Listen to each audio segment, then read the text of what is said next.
Bonjour à tous et à toutes, bienvenue dans ce webinaire Talent BGE, entreprendre autrement, innover sans être une start-up.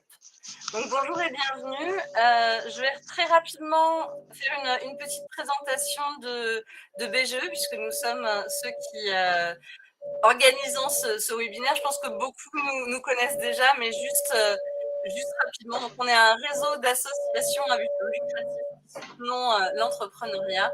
On est implanté partout en France, comme vous pouvez le voir.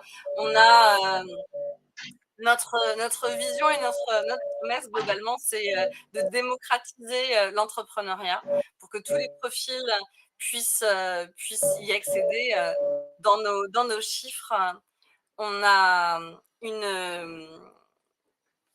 on se rend compte que quels que soient les profils, les niveaux de réussite sont les mêmes quand on est bien accompagné. On veut accompagner des créateurs de valeur et des projets qui vont permettre aux personnes qui les portent de gagner décemment leur vie, de rendre les chefs d'entreprise autonomes en acquérant les bonnes compétences. Et on crée à chaque fois un parcours dédié pour chaque personne. Aujourd'hui, donc, on accueille Sujin Wang de Bibimbap et Clément Delattre de Gussio. Ils vont nous présenter rapidement leur entreprise. Donc, je vais laisser la parole à Sujin et puis je vais vous afficher le lien vers son site pour que vous puissiez aller le voir si vous le souhaitez. Sujin, on t'écoute. Oui, bonjour. Excusez-moi pour le son, parce que ça va faire un peu de bruit. Je suis à l'atelier dans la cuisine centrale, donc il y a un peu de mouvement. Sinon, merci beaucoup pour cette invitation. Oui, en fait, je suis la fondatrice et la gérante de Bibimbap. C'est traiteur de cuisine coréenne artisanale en distributeur automatique. Donc, notre but, c'est de faire créer une offre d'alternatives alimentaire saine et accessible à tous et tout le temps. Voilà.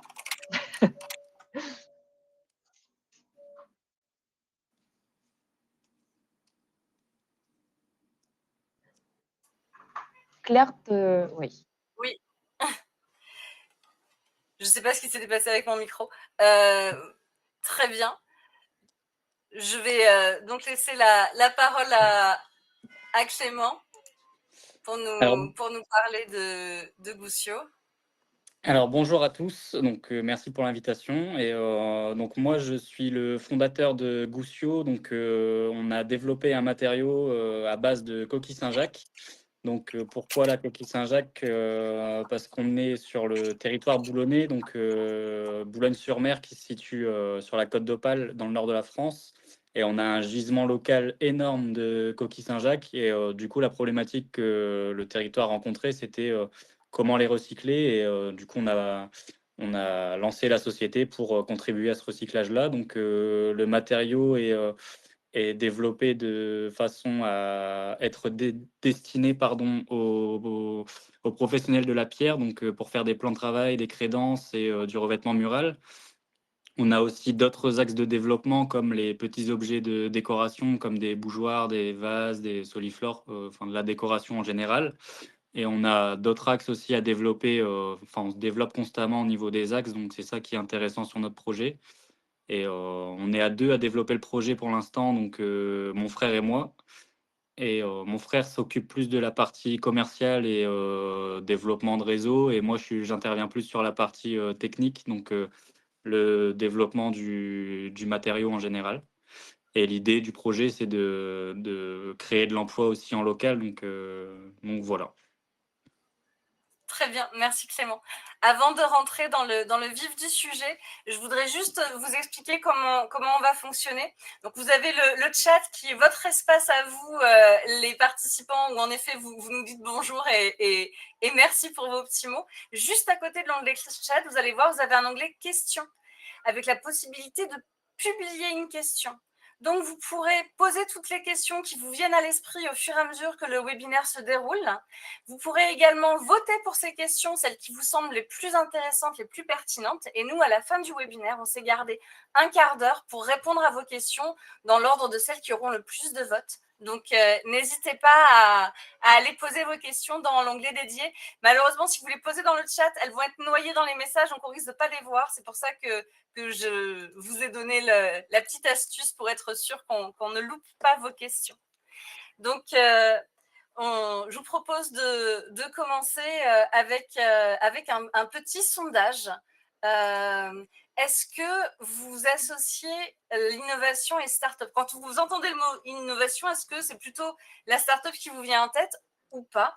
Donc, vous avez à côté de l'onglet questions le petit onglet sondage où vous allez pouvoir voter. Donc, n'hésitez pas à nous dire. On ira regarder le résultat quand j'aurai fini ma petite introduction, parce que c'est vrai que très souvent, en fait, quand on parle d'innovation, on pense à une rupture technologique, on avait dit aux startups, à une levée de fonds, mais au final, est-ce que quand on veut innover, c'est forcément créer une licorne? Est-ce qu'on peut faire autrement à son échelle dans une TP? Je vais jeter un petit coup d'œil au sondage, et c'est vrai, on a une majorité de personnes, on pense ça se sert un petit peu. On a quand même une majorité, quand on pense innovation, on pense aux nouvelles applications, on pense aux technologies.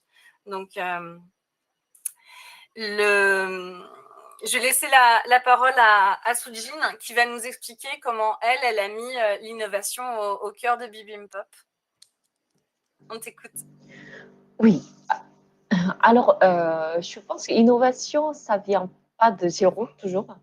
Donc, moi, ce que j'ai fait, j'ai juste combiné la cuisine coréenne et distributeur automatique. Et donc, c'est vrai que distributeur automatique, l'alimentation dans les distributeurs automatiques, on avait toujours cette image de cuisine industrielle, pas trop frais et pas qualitative.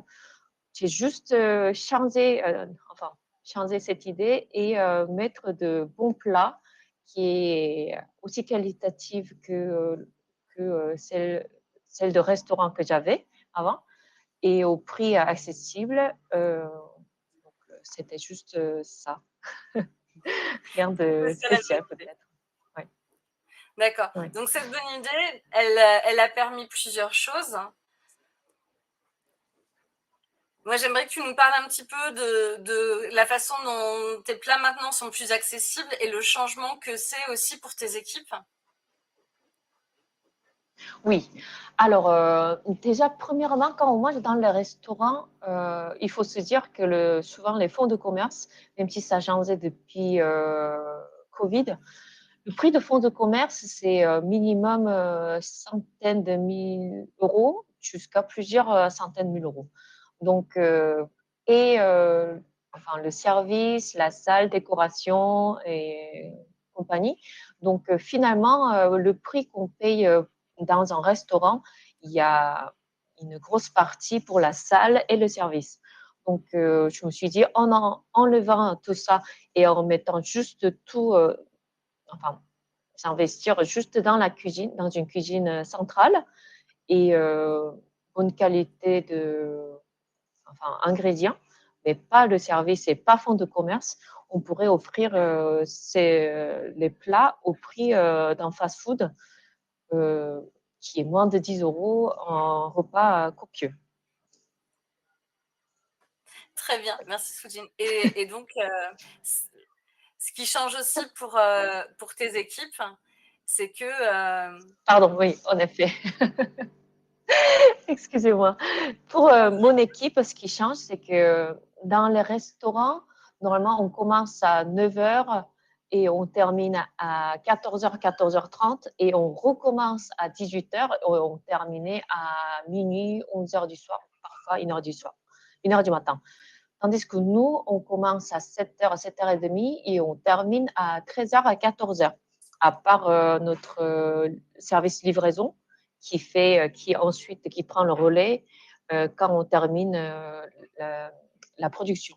Donc, on a une qualité de vie qui est nettement amélioré par rapport à la restauration traditionnelle, parce qu'on a toute l'après-midi et le soir à se consacrer à faire du sport, au hobby, ou la famille, ou les amis. Donc, c'est vraiment incomparable niveau qualité de vie pour mon équipe. Pour moi, pas encore. Ça va venir. Merci beaucoup, Soujine. C'est Merci. la bonne idée qui change tout. Oui, Soujine l'a pas dit, mais elle est dans la région de Toulouse. Oui. Et toi, Clément, est-ce que tu peux nous présenter l'innovation qui est derrière Goussio? Donc, l'innovation de Goussio, donc, c'est de développer un matériau à base de coquilles Saint-Jacques recyclées.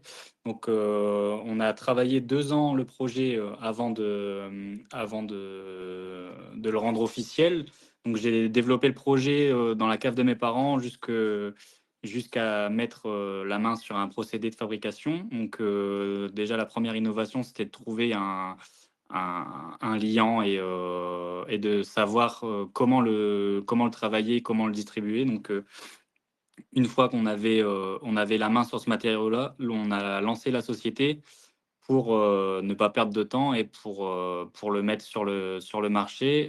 L'innovation, elle est aussi du fait qu'il faut trouver les axes ou le développer. Donc, comme je l'ai souligné, on fait des plaques 2D à destination des marbreries pour faire des plans de travail, des crédences, etc.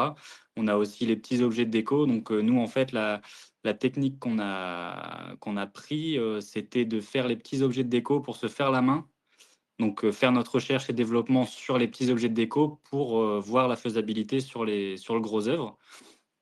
Donc, c'était tout l'enjeu du projet Goussio. Là, on est arrivé sur la deuxième partie de développement et d'innovation, on va dire. Donc là, on lance les grandes plaques sur mesure et voilà.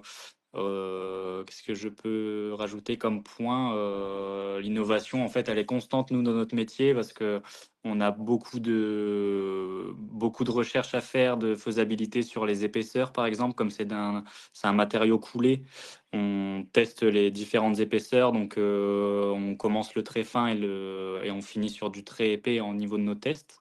On sait plus ou moins quelle épaisseur on peut faire et on ne peut pas faire. Par exemple, sur des grandes longueurs, on peut pas descendre en dessous de 20 millimètres parce qu'on a des problèmes de flexion, des problèmes de séchage qui ne correspondent pas avec la dimension. Par contre, sur des petits objets, on peut faire du très fin, donc du 0,5 voire du 1 centimètre.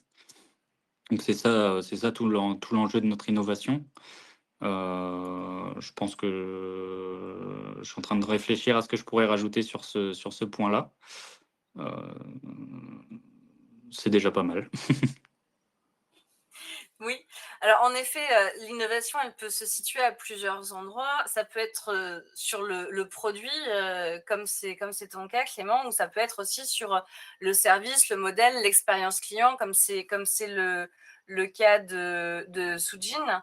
Est-ce que cette innovation, elle était j'allais dire une volonté dès le départ, ou est-ce que c'est venu par rapport à un besoin? Je pense qu'en ce qui te concerne, Clément, c'était vraiment cette volonté de proposer quelque chose pour recycler les coquillages. C'est ça.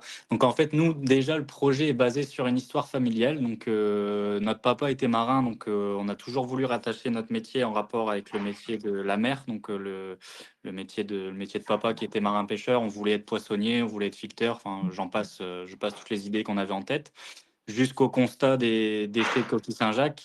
Donc là, le constat, c'était de trouver un moyen de les recycler. Donc c'est passé par plein d'idées jusqu'à faire rentrer notre âme créative, si on peut appeler ça comme ça. Donc on est des âmes créatives. Donc c'est ce qui était chouette sur ce matériau-là. Et après, c'était aussi avoir un très gros impact écologique au niveau local et au niveau aussi national. Pour l'instant, on n'est pas encore assez développé pour avoir un impact national, mais on contribue déjà à notre image locale et territoriale. C'est ça qui est chouette avec la petite ampleur qu'on a sur notre secteur. Tu m'avais donné un chiffre du nombre de tonnes de coquillages qui sont rejetés. Donc, rien que sur notre port de pêche à nous, donc à savoir que Boulogne-sur-Mer, c'est le premier port de pêche de France. Donc, sur notre port de pêche à nous, il y a 2800 tonnes de coquilles Saint-Jacques débarquées par an. C'est fou, hein. Donc après, Wow. c'est le recensement des coquilles débarquées. Donc après, il y a les coquilles qui passent par les ateliers de marée, donc en production pour être dénoyautées. Là, je n'ai pas les chiffres en tête parce qu'il y a aussi de l'export en coquillage brut, donc il y a pas de déchets chez nous, c'est du déchet extérieur, si je me trompe pas. Mais en coquillage débarqué, en recensement, on est à 2800 tonnes en 2025. Ouais, c'est énorme. Et donc, à ton niveau, quand tu fais un plan de travail de dimension classique, tu arrives à recycler à peu près combien de kilos de coquillages? Donc, pour parler de quantité, donc, je vais faire une comparaison avec un objet de déco et un plan de travail. Donc, pour un vase classique moulé aux dimensions Goussio, on est sur 1 kilo de coquilles revalorisées. Et sur un plan de travail, donc les plans de travail sur mesure qu'on est en train de faire actuellement, on recycle entre 30 et 40 kilos de coquillages. Ouais, Donc, tout de suite. en termes de quantité revalorisée, là, le choix de fournir des plaques en dimension standard pour les marbreries, on serait entre 80 et 100 kilos de coquilles recyclées par plaque de 3 mètres sur 1 mètre 40. Ouais. Donc, on commence à avoir un joli impact. C'est ça. Et c'est d'autant plus intéressant que même les personnes qui sont intéressées par leur empreinte environnementale, le fait de ne pas aller chercher une pierre. Bah, nous, en fait, c'est ça toute notre, on va dire notre négociation, notre argument de vente, c'est ça, c'est qu'on propose un matériau à base de coquilles recyclées. Notre argument de vente, c'est on va pas extraire une pierre des carrières de marbre. Nous, on crée du marbre avec un déchet qui a les mêmes caractéristiques techniques. Donc, quand on reparle d'innovation, on a dû aussi faire des recherches pour avoir des certifications au niveau des laboratoires pour pouvoir aller sur ce domaine-là. Donc, on sait que notre matériau a les mêmes caractéristiques techniques que de la pierre naturelle et que du marbre. Au niveau de la flexion, de la compression et toutes les résistances donc au choc, à l'humidité, etc. Super. Bah, merci pour les compléments d'infos sur ta matière, Clément. Soudine, à quel moment tu t'es rendu compte que ton projet était vraiment quelque chose de nouveau qui était pas vu ailleurs? 110 € de gazole. Parce que premièrement, on ne voit pas ailleurs. Et deuxièmement, c'est vrai que les gens, ils étaient. Je pense qu'en France, on est très traditionnel en général. On se méfie beaucoup de toutes les nouveautés, tandis qu'il y a des pays qui sont un peu plus, enfin, comment on dit, ils sont plus facilement à convaincre. Du coup, bah, au début, cette méfiance-là qui m'a fait rendre compte que oui, c'est un projet plutôt innovant ou pas beaucoup vu ailleurs. Voilà. Tu nous avais parlé du fait que tu t'étais pas rentré dans les cases avec ton assurance la Oh, et dernière mon fois. assurance aussi, en effet. On a fait, déjà, j'avais du mal à trouver une assurance qui couvre notre activité. Et du coup, j'ai dû consulter 4 5 assureurs. Et quand je l'ai trouvé, donc on a signé.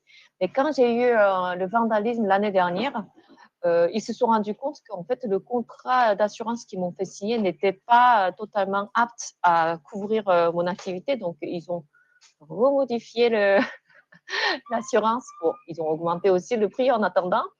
Et voilà. Donc, ça reste très mineur, à part les machines à pizza qu'on voit un peu partout. Les distributeurs automatiques des plats à l'extérieur du bâtiment, c'est vrai qu'on ne voit pas pour le moment. C'est vrai.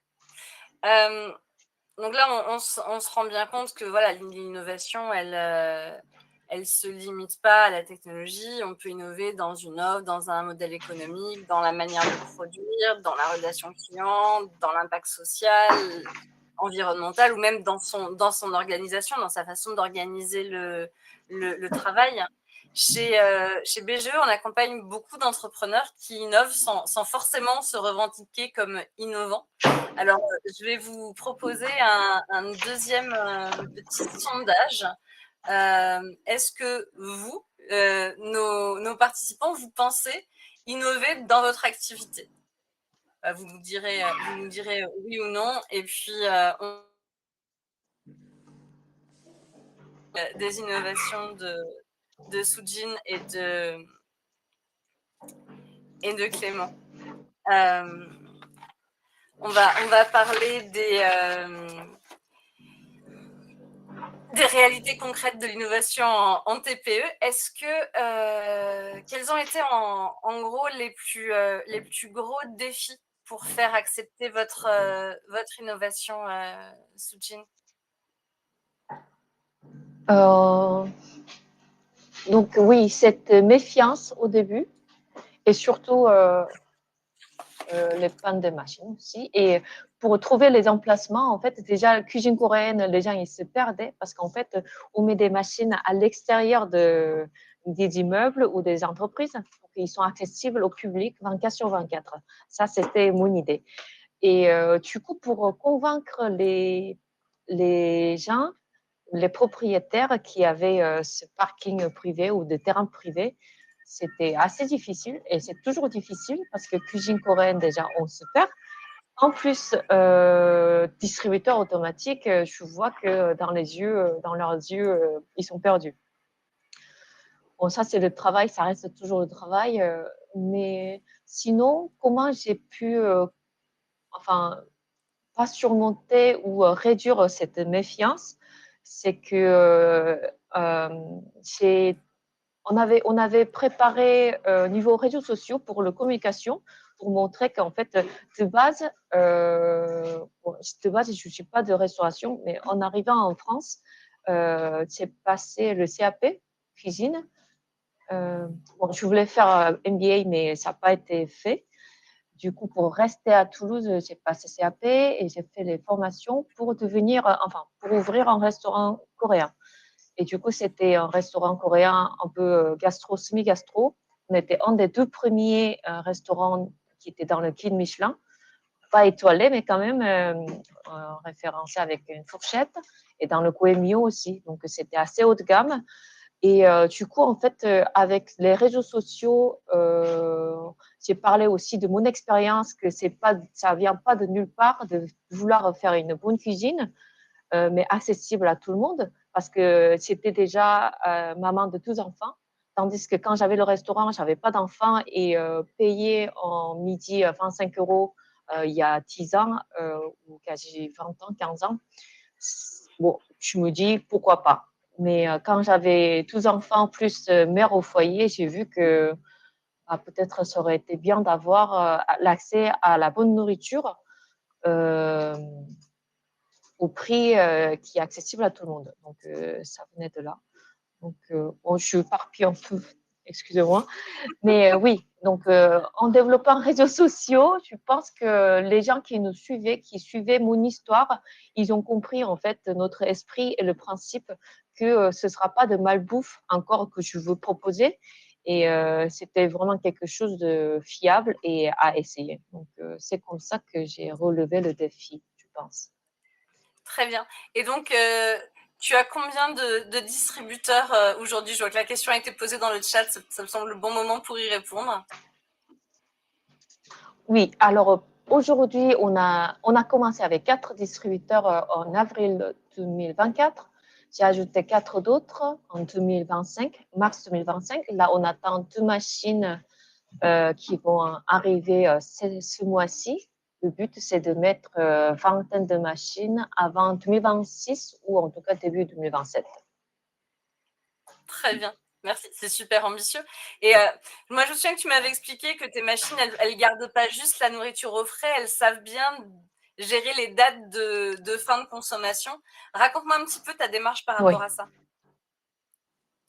oui. Alors, du coup, normalement, nous, on est en convention restauration traditionnelle. On n'est pas de restauration rapide, mais traditionnelle. Donc, on peut conserver les plats jusqu'à 72 heures. Donc, à partir du troisième jour, au début, on ramassait et soit on donnait, on le fait toujours, hein, soit on donne au SDF, soit on donne enfin, à notre équipe. Moi, je mangeais systématiquement tous les retours, comme je faisais au restaurant, pour voir l'expérience de nos clients. Et du coup, pendant un an, plus d'un an et demi, en fait, je mangeais tous les retours. Je suis jamais tombée malade et mon équipe non plus. Et en plus, c'est vraiment bien gardé à moins de 4 degrés pendant 3 jours. Donc, c'était largement comestible. Donc, on a réfléchi, on a mis un système de anti-gaspille. Donc, c'est quasi 80, moins 80%. Aujourd'hui, c'est 75%. On a réduit encore un peu parce que les coûts augmentent et on voit qu'il faut qu'on s'adapte malheureusement. Donc, même maintenant, en fait, les gens, ils mangent autour de 1,50 € en plat très qualitatif et très copieux. Et du coup, ça se décompte tous les après minuit. Et je vois qu'il y a des gens en fait qui achètent 5 ou 6 plats, s'il y en a, c'est selon les stocks. Donc, ils attendent à ce moment-là pour acheter plusieurs plats. Et quelques personnes m'ont remercié même. Et ils ont dit qu'ils congelaient. Moi, je fais ça aussi. Ils congelaient quand il y a plusieurs plats et ils sortaient au fur et à mesure. Et c'était vraiment un bon plein, même par rapport à Picard et le reste. Voilà. D'accord, donc tu permets à des personnes qui auraient peut-être pas eu les moyens de s'acheter quelque chose de bon et de sain, de pouvoir accéder à de la cuisine de qualité pour vraiment une fraction du prix quand on arrive au niveau de la date de fin de consommation. Et ça, c'est aussi C'est ça. une jolie innovation parce que tout est automatisé Merci. dans ton distributeur. Et C'est ça. ah oui, on me demande une petite introduction sur la start-up. C'est vrai que je l'ai pas beaucoup développé en introduction, Audrey. Je vais rebondir sur votre question tout de suite. Une, euh, une start-up, c'est une jeune entreprise novatrice qui est dans le secteur des nouvelles technologies et sur Internet en général. Voilà. Clément, quels ont été les défis que tu as eus de ton côté pour faire accepter ton innovation? Alors, nous, les défis, il y en a plusieurs. Donc, déjà, le premier défi, c'est qu'on a dû nous créer une crédibilité au niveau de notre jeunesse. Donc, mon frère et moi, on est tous les deux jeunes, voire très jeunes entrepreneurs. Mon frère a 22 ans, j'en ai 26. J'ai commencé à entreprendre, j'avais 24 ans. Donc, avec un matériau où on n'a pas beaucoup de recul, c'est compliqué de faire comprendre à un secteur spécifique qu'on a quelque chose de concret, et surtout à notre âge, on peut être pris pour deux jeunes fous qui ne savent pas où ils vont. Donc déjà, notre premier frein, c'était ça. Après, le deuxième, c'est la crédibilité de notre matériau. Donc là, maintenant, il faut avoir le recul nécessaire et leur prouver que le matériau est viable et aussi résistant qu'une pierre. C'est pour ça on a fait nos tests en laboratoire pour tester sa résistance. Après, notre frein, c'est constant en fait au niveau de notre projet. On a des freins constants au niveau du recul du marché. On a dû créer notre offre avant de créer la demande. On a créé l'offre pour créer la demande. Donc, avant que notre société existe, les gens ne savaient même pas qu'on pouvait recycler pour faire des plans de travail. Et quand on arrive sur le marché, on leur dit on fait des plans de travail en coquillage, enfin en coquille Saint-Jacques recyclé. Les gens l'assimilent pas bien. Et après, c'est là qu'avec avec le projet concret et avec ce qu'on propose, c'est là que même la démarche RSE et la conscience écologique des personnes change. Notre argument de vente, c'est pour ça qu'on n'a plus de frein à l'heure actuelle, parce que notre argument de vente est réel en fait au niveau du constat. Quand on leur montre comment c'est extrait du marbre et de la pierre naturelle, et qu'on leur montre comment nous on recycle en fonction des mondes coquilles Saint-Jacques, déjà rien que sur notre territoire, le constat écologique, il est réel. Donc on a transformé ces freins-là, on a dû éduquer, c'est pas le terme, mais on a dû éduquer les gens sur cette démarche d'éco-responsabilité. Les gens ne savaient pas que ça se recyclait déjà, ils savaient même pas où est-ce qu'on les mettait. Donc on a dû leur faire comprendre que le procédé de recyclage actuel, enfin avant qu'on ait des solutions comme les nôtres, à savoir que les coquilles Saint-Jacques, enfin les coquillages en général, ils étaient soit enfouis, soit incinérés, donc ou rejetés à la mer. Donc on parlait d'un déchet qui n'était pas polluant pour le rendre polluant.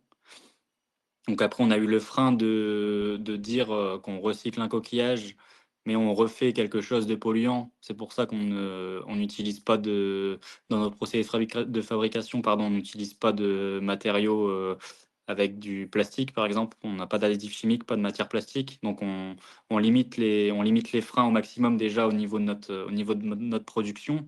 Et au niveau de la résistance, en fait, on peut faire le levier aussi d'arguments, parce que souvent quand on dit biodégradable, biorecyclé, etc., les gens ont du mal à comprendre la robustesse du produit. Et c'est vrai qu'en ayant les tests concrets, bah, on limite les freins.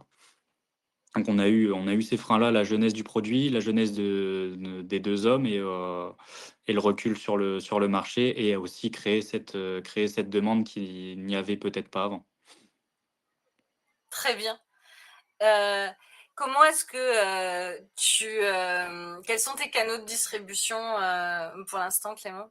Alors, pour l'instant, nous, on distribue, en local, voire extra local. Donc, on fait intervenir les gros noms, on va dire, du secteur. Donc, on a des partenariats avec, par exemple, Nausicaa. Je ne sais pas si c'est connu au niveau national, mais, Nausicaa, c'est le plus grand aquarium d'Europe.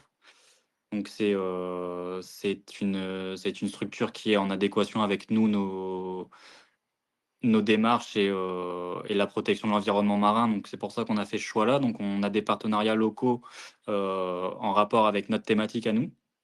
On fait intervenir des gros acteurs, enfin des gros acteurs. On fait intervenir des acteurs du territoire boulonnais et de la Côte d'Opale. Donc pour l'instant, on est encore en local. On vise aussi la visibilité Hauts-de-France pour l'instant. Et après, il y a déjà des acteurs aussi sur d'autres coins de la France, notamment en Bretagne, qui interviennent sur les coquillages bretons. Donc, on a des territoires spécifiques, nous, à garder, et où on ne va pas aller pour pas se créer de la concurrence sur un marché où on parle même pas de concurrence, mais plus de confrères. Donc voilà, les canaux de distribution. On distribue principalement des petits objets de décoration dans les boutiques comme les concept stores, par exemple. Les boutiques qui acceptent de faire de l'achat-revente avec nous. On fait de l'achat-revente, on fait pas de dépôt-vente pour parler commerce, parce que le dépôt-vente, il y a beaucoup de contraintes. L'achat-revente, en fait, c'est le client qui achète, et il se débrouille pour le vendre, en fait. Donc, nous, on a juste une facture, un devis et une facture. Que quand on fait du dépôt-vente, c'est à nous d'alimenter le stock en boutique. Si on a 50 dépôts-vente, c'est là que ça commence à bugger. C'est pour ça que faire de l'achat-revente, c'est aussi une stratégie, nous, sur notre développement. Donc dans les petits concept stores. Après, on intervient aussi dans la restauration. Donc, on peut travailler avec des restaurateurs qui veulent faire des passe-plats, qui veulent faire de la décoration de leur salle, par exemple. Et après, là, on vise un virage de développement sur les partenariats avec les marbreries pour passer en plus grosse quantité des grandes plaques. Mmh. Mais c'est vrai que ça a beaucoup de sens, et puis c'est une façon un petit peu de boucler la boucle, d'aller déjeuner dans un restaurant de coquillages, C'est ça. et que, les les coquillages soient recyclés, dans la décoration du restaurant lui-même. On a fait des restaurants justement qui cuisinent la coquille Saint-Jacques, et juste pour boucler la boucle au niveau de leur com, ils font la photo de l'assiette avec la noix de Saint-Jacques sur un passe-plat en coquille Saint-Jacques. C'est vrai que c'est bon, au-delà du côté marketing, je trouve que c'est assez drôle de voir que la Saint-Jacques sous toutes ses formes. Ouais. Soujin, comment est-ce que tes clients et tes partenaires ont réagi au départ? Est-ce qu'ils ont tout de suite compris ou est-ce que ça a été un petit peu compliqué? Il a fallu, comme Clément, que tu fasses un petit peu de la pédagogie sur ce que tu apportais? Je pense qu'il y avait 2 écoles. Les personnes qui étaient déjà intéressées de la cuisine coréenne, qui ont voyagé au Japon ou en Corée, où il y a beaucoup de distributeurs, eux, ils ont adopté quasi tout de suite. Mais sinon, c'est vrai que parfois, il fallait expliquer. Mais en général, comme les gens ils sont habitués de plus en plus dans les fast-food, même quand on va Burger King ou McDonald's, on passe la commande sur la borne. Donc, c'est un peu le même système. Donc c'était assez rapide, surtout avec les réseaux sociaux. On avait des followers. On a commencé avec 20 000. Là, on est à peu près un peu plus de 80 000. Donc, c'est bouche à oreille aussi. Donc, même papier mamie, je vois que, en tout cas chez nous, à la machine devant notre atelier, les papiers mamie qui habitent seuls, ils prennent les plats quand ils sont seuls, sans cuisiner. Donc, je pense que c'est, c'est tout le monde. Et puis, non, ils ont adopté assez facilement. Une fois, ils ont goûté. Ouais. Oui, c'est souvent ça, c'est d'essayer et puis après on l'adopte plus facilement. Mais c'est vrai que lorsqu'on a une idée qui sort des sentiers battus, la façon de communiquer autour de cette idée pour la faire accepter, c'est super important. Donc toi, Soujin, tu as travaillé avec une stratégie réseaux sociaux et il y a plein de choses que tu fais toi-même. Il y a des choses aussi que tu m'avais dit, tu as choisi une personne en partenariat pour travailler avec toi. Euh, oui, au début, j'ai commencé avec une agence, mais Mm. c'est vrai que le budget, on est entre entrepreneurs, donc je vais vous le dire, le budget mensuel, c'était quasi 1 000 euros. Donc, on a développé, mais quand on est arrivé à certains plateaux, je me suis dit que peut-être c'est le moment d'utiliser ce budget-là, mais plus intelligemment. Donc, on a internalisé ça. Et Mm. du coup, euh, notre livreur de cette époque, qui a beaucoup plus de qualité et compétences, je l'ai donné en temps plein. Et du coup, avec lui, on a commencé à créer des vidéos qui étaient très, très sympas. Et là, comme on commence à être connu et on cherchait aussi autre chose, donc maintenant, on a tous stagiaires de communication qui font vidéo et voilà, communication, on fait aussi marketing. Ouais, ouais, Ouais, ouais. Donc en effet, merci. c'était malin de commencer avec une agence pour pouvoir tout de suite monter en puissance. Et ensuite, une fois que ta communauté te suit et que tu as tout ce qu'il te faut pour communiquer sur tes plats, ça a été une bonne idée d'internaliser derrière. Euh, Est-ce que vous avez dû développer des compétences particulières pour porter votre innovation, Clément? Oula. On se développe constamment. Déjà, on n'est pas entrepreneur, on le devient. On a quelques qualités qui sont naturelles, mais après, c'est de la formation constante. Donc, on a dû se former. Nous, on a dû se former déjà à l'entrepreneuriat et on a dû se former, deuxièmement, en atelier.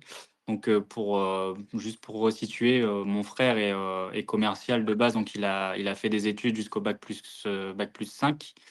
Et donc, dans le marketing et dans le commerce. Moi, je suis diplômé d'un BTS, donc négociation relations clients. Pareil, c'était dans le commerce, mais j'ai toujours eu plutôt une âme dans le sport, on va dire. Donc rien à voir avec l'innovation, rien à voir avec l'entrepreneuriat. Mais on a toujours eu cette fibre à vouloir la liberté déjà et la liberté d'entreprendre et aussi une flexibilité d'appartenance, donc n'appartenir à personne et créer toutes ses propres mains, avoir vraiment cette flexibilité, pardon. Donc on a dû se former. Donc moi j'ai fait une petite formation à l'époque avec la BGE, donc une formation en ligne d'entrepreneuriat pour voir un petit peu les axes, pour comprendre au niveau de la compta, au niveau des études de marché, etc. Et après, ben, je me suis formé, comme je l'ai déjà dit, en fait, je me suis formé sur terrain. Je vois un peu l'image du pilote d'avion qui pilote avec le livre Comment piloter un avion. Bah, c'est un peu ça, c'est un peu comme ça que je me compare. Donc, on est dans l'avion et puis bah, après, on apprend à piloter. C'est un peu pareil avec l'entrepreneuriat, c'est qu'on ne crée pas juste après d'être formé, on se forme en créant, en fait. Ouais, Donc, d'autant que quand on est entrepreneur, on est en train un petit peu de bricoler l'avion en même temps. ouais, c'est ça. C'est ça. Et puis quand on voit qu'il est pas loin de cracher, bah, hop, on bidouille quelque chose pour remonter. Donc c'est les joies de l'entrepreneuriat, mais déjà pour encourager à entreprendre, il n'y a pas de bon moment pour entreprendre. On entreprend dès qu'on se sent prêt. Et même si on se sent pas prêt, on devient prêt quoi qu'il arrive. Faut jamais attendre le bon timing parce que le bon timing n'existe pas. Et voilà, donc nous en formation, c'était ça, c'était déjà le gros point de l'entrepreneuriat on continue de se former tous les jours. Et après, c'est la recherche-développement, nous, dans notre matériau. Donc, on savait pas si ça se travaillait comme de la pierre ou comme du bois, par exemple. Donc, est-ce que c'était comme un métier de menuisier ou comme un métier de marbrier? Donc, on a dû se former là-dessus.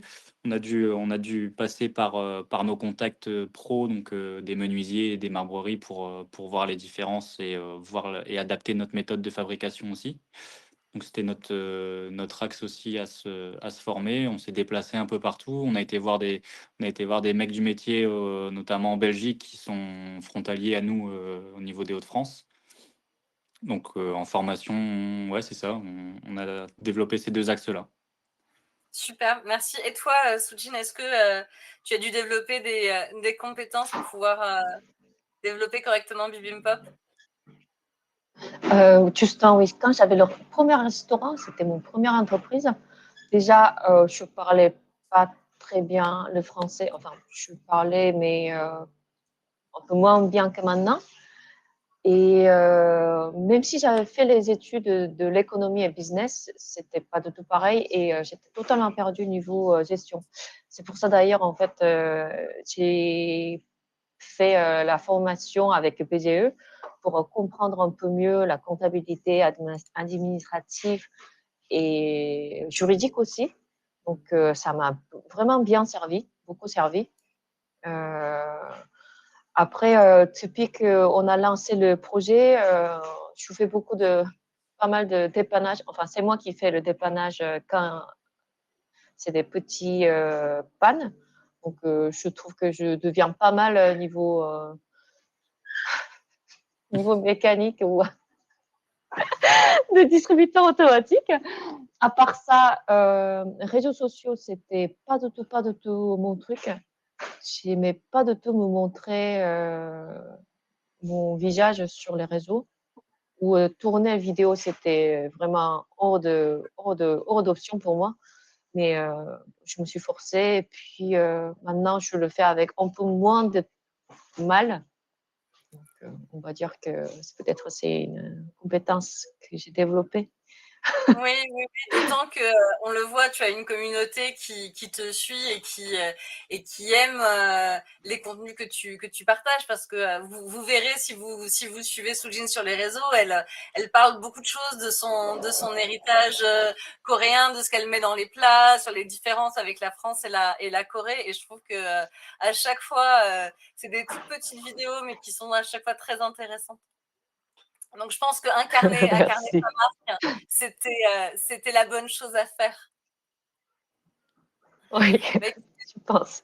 on a tenu notre timing. Il nous reste un quart d'heure pour aller répondre aux questions. Donc je vais aller regarder dans l'onglet questions. Juste avant, on avait posé une question lors du sondage. Est-ce que vous pensez innover dans votre activité? Et je crois que il y a Il n'y a pas vraiment eu de, il y a pas vraiment eu de vote, donc vous pouvez encore voter si vous le souhaitez dans l'onglet sondage.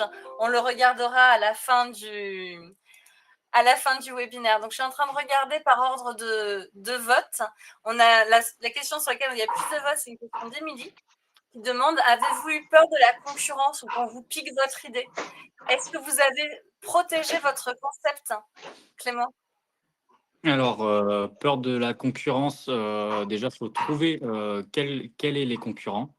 Quand on parle, si on fait la globalité, est-ce que c'est tous les fournisseurs de pierres naturelles ou seulement ceux qui font de l'éco-conçu?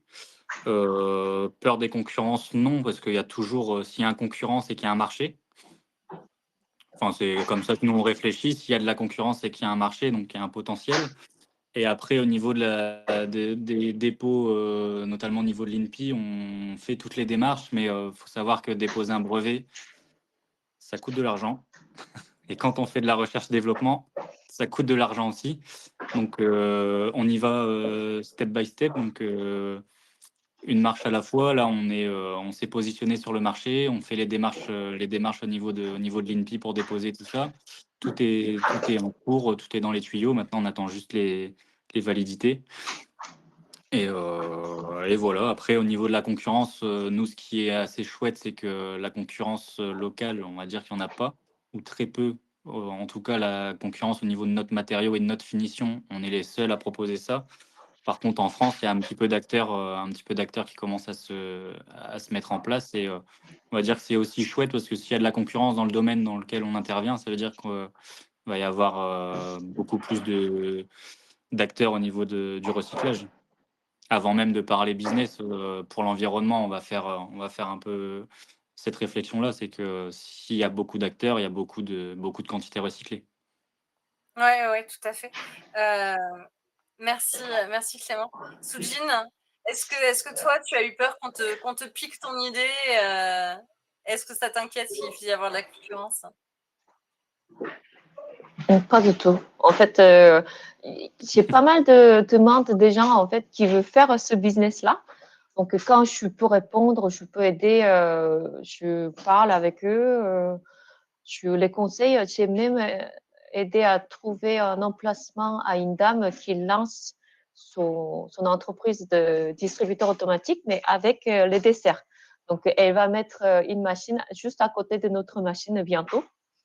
Je pense que bah, on va dire que si la tarte devient plus grande, bah, chacun aura sa part et le monde est assez grand pour avoir chacun sa place. Et justement, peut-être ça va nous booster plus à mieux travailler et aussi les gens, ils auront peut-être vraiment une habitude d'aller chercher la bonne nourriture à la machine au lieu de commander des fast-food à 15 €, 20 €. Enfin, Mmh. chacun sa part. Ouais, voilà. Donc, Ouais. non, pas de tout. Merci pour cette jolie réponse.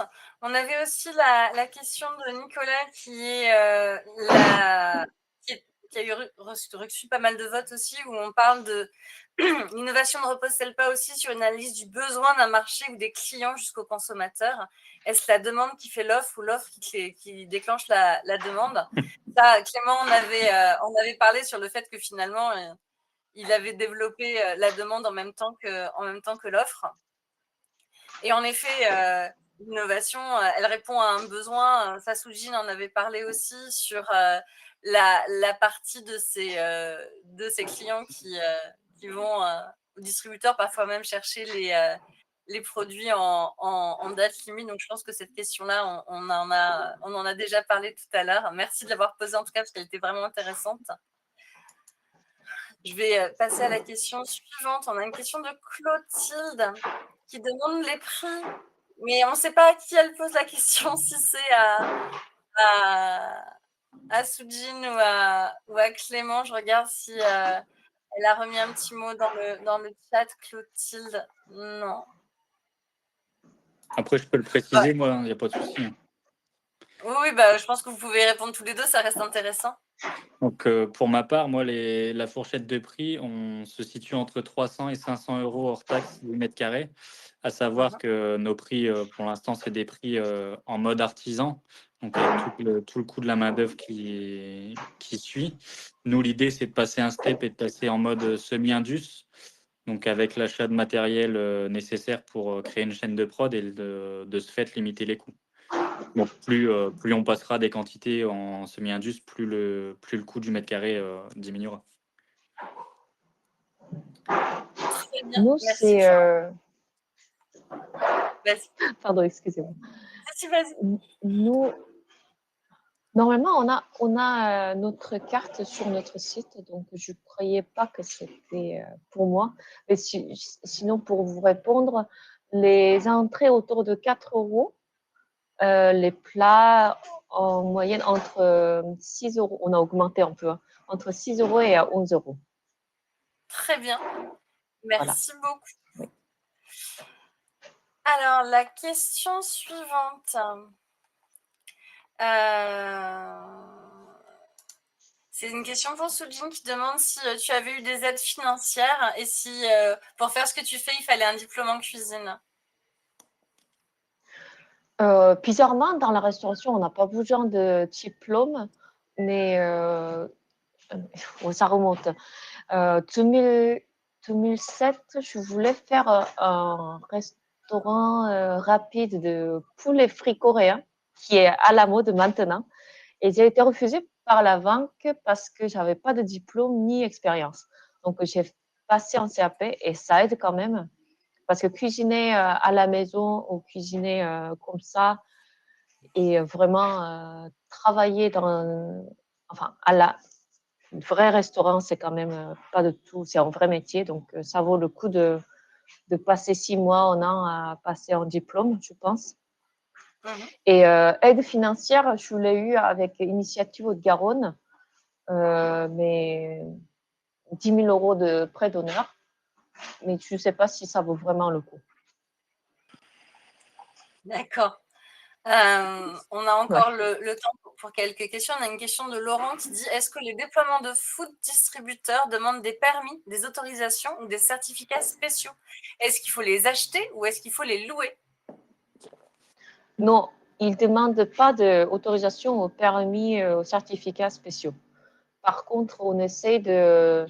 La machine, il est équipé de tous les courbes historiques de température et on a une cellule de refroidissement et on a mis à partir de cette année pour suivre enfin, notre moyen parce que c'est encore une petite entreprise, donc respecter maximum HACCP, donc on a un programme aussi. Oui. D'accord. Pour répondre aux exigences sanitaires. D'accord. Et tu les as achetés ou tu les loues, les distributeurs? Les 4 premiers, je les ai achetés avec un prêt de la banque. Mais c'est moi, enfin, c'est notre entreprise qui est le propriétaire. Et 4 dernières machines, on a acheté avec un crédit bail, donc on loue. Et tout dernier, on les a achetés. D'accord. Ouais. Merci. La question suivante, c'est une question qui est pour Clémence, une question de Clotilde qui demande, quand vous parlez de grosses œuvres, vous parlez de quelle partie du bâtiment? Est-ce que vous éclairez la projection sur toiture pour renvoyer de la chaleur l'été? Non. Non, quand on parle gros œuvre, nous, c'est uniquement dans le secteur décoratif. Donc, c'est vrai que gros œuvre dans le BTP, c'est plus cette partie-là. Nous, quand je parle gros œuvre, c'est plus des grandes plaques pour faire des plans de travail, du revêtement mural, décoration. Ouais, c'est du gros œuvre au niveau de Goussio, pas au niveau du bâtiment. Ouais, voilà, c'est ça. En fait, pour moi, c'est du gros œuvre parce que quand je sors d'un prototype de, on va dire, 5 cm sur 5 cm et que j'arrive à sortir des plaques de 3 mètres de long, pour moi, c'est du gros œuvre. Je comprends. Mais c'est vrai que dans le BTP, gros œuvre, ça n'a rien à voir avec un plan de travail. D'accord, super, merci. On va passer à la question d'après. C'est une question de Géraldine qui dit: comment faire valider la pertinence d'une idée auprès des décideurs quand on n'a pas le label ou les codes d'une start-up? Alors, c'est une vraie bonne question, ça. Ouais. C'est pour qui celle-là? Et Alors moi, ce que j'en pense, mais je suis loin d'être une spécialiste, mais je pense que la cohérence du projet, le fait d'avoir fait une étude de marché, le fait d'avoir un business plan et d'avoir travaillé tous ces aspects-là en amont, notamment avec un accompagnement de BGE, je pense que c'est ce qui a pu aider. Je vous laisse rebondir là-dessus, Clément et Soujine. Ouais, donc moi, déjà, la validité de notre projet, elle s'est fait déjà. Je pense que c'est des personnes qui misaient sur l'humain avant de miser sur le projet. Ça veut dire que si on va démarcher quelqu'un pour se faire valider, il faut que nous-mêmes, on croit en ce qu'on fait. Et je pense qu'il n'y a pas meilleur, comment dire, il n'y a pas meilleur acteur au niveau de la validité que celui qui le crée. Si on va démarcher quelqu'un pour qu'il croit en notre projet, mais que nous-mêmes on n'y croit pas, ça peut jamais marcher. Et après, nous, on a eu la chance de tomber sur les les bonnes personnes à chaque fois, que ça soit au niveau de notre banque, au niveau de notre département, au niveau de nos accompagnants BGE, au niveau de les acteurs locaux de chez nous. Tout le monde nous suit parce que il y a une cohérence et qu'il y a une validité. Enfin, il y a eu l'étude de marché qui a été préfaite en amont et on a dû leur prouver qu'on n'était pas fou, qu'il y avait vraiment un potentiel et qu'il y avait vraiment un marché derrière. Mmh. Ouais, souvent c'est ça qui va faire la différence, avoir les bons chiffres bien étayés avec la réalité du terrain et avoir un réseau autour de soi, C'est ça. des bonnes personnes pour pouvoir développer le projet. Ça s'est passé pareil pour toi, Soujin? Oui, je pense. Après, c'était un peu difficile parce que étude de marché pour une offre qui n'existe pas, je pense que c'est aussi ça un peu quand on fait start-up ou innovation, c'était pas évident. Et comme Clément il dit exactement, en fait, c'est à nous-mêmes d'être déjà convaincus à 100% ou 300%. Et je sais pas, auprès des décideurs, ça veut dire quoi en fait? Quand on est entrepreneur, en fait, c'est nous qui sommes décideurs. Donc, Je pense que c'est pour peut-être, convaincre ouais. peut-être un banquier ou un partenaire ou un gros client. Ou toi, dans ton cas, quand il fallait que tu convainques le propriétaire d'un emplacement de te laisser mettre une machine. Oui. Euh, je pense que il faut se dire qu'il faut trouver la bonne personne parce que même si ton idée est vraiment géniale, qui vaut 1 milliard, si tu es devant une personne qui est totalement enfermée, ça ne marchera pas. Donc, il faut il faut taper plusieurs ponts en Corée, on dit. Et Enfin, nous, il chez nous, on faut dit, il faut pas taper, il faut continuer les jusqu'au. ouvrir. Très bien. Il faut continuer jusqu'à un moment où tu arrives à trouver les décideurs qui ouvrent leur porte, justement. Non, c'est vrai. Parce qu'ils sont là, ils s'intéressent à ton projet, ils sont convaincus. C'est juste ça, je pense. Ouais, ouais, souvent, il y a aussi une partie un petit peu de persévérance. On en avait parlé, Clément, c'est pas parce que les premières personnes à qui on va en parler vont pas être emballées par le projet que l'idée est mauvaise. C'est ça. En fait, nous, C'est vrai. c'est un peu ça la démarche du projet. C'est un peu notre image qui reflète de notre société. C'est on est culotté et on pousse les portes. Ça veut dire que quand il y en a une qui se ferme, des fois, même si elle s'est fermée, on va la repousser pour la réouvrir et pour prouver vraiment qu'il y a quelque chose. Et c'est aussi, nous, on s'est fait avoir en début de projet, c'est qu'on misait sur un réseau qui n'était peut-être pas le bon. On s'est fait accompagner par des personnes qui étaient peut-être pas mal intentionnées, mais qui voulaient peut-être manger un petit peu une part du gâteau sans rien faire. Donc on a dû créer notre réseau plusieurs fois et jusqu'à trouver le bon contact qui nous aide à évoluer. Et après, c'est beaucoup de détermination. Je pense que dans les deux cas, que ce soit dans la restauration, enfin, dans les deux projets qu'on porte, ça reste de la détermination. Oui, tout à fait. Je vais vous partager notre chaîne YouTube pour que vous puissiez avoir accès au replay. Je vais la mettre en ligne dès que possible. Ce sera fait dans l'après-midi. Donc, n'hésitez pas. Vous avez donc dans les liens utiles aussi la possibilité de vous enregistrer sur notre newsletter. Et puis, ça va être l'heure de vous quitter. Donc, merci beaucoup à Soujine et à Clément d'avoir pris le temps de ce webinaire, d'avoir transmis toutes ces informations et d'avoir témoigné. Et merci à toutes celles et ceux qui ont participé, qui ont été dans le chat, qui ont posé des questions. Merci d'avoir été là. Très bonne journée à vous. Au revoir. Merci Au revoir, beaucoup. merci. Merci, bonne journée. Merci. Au revoir.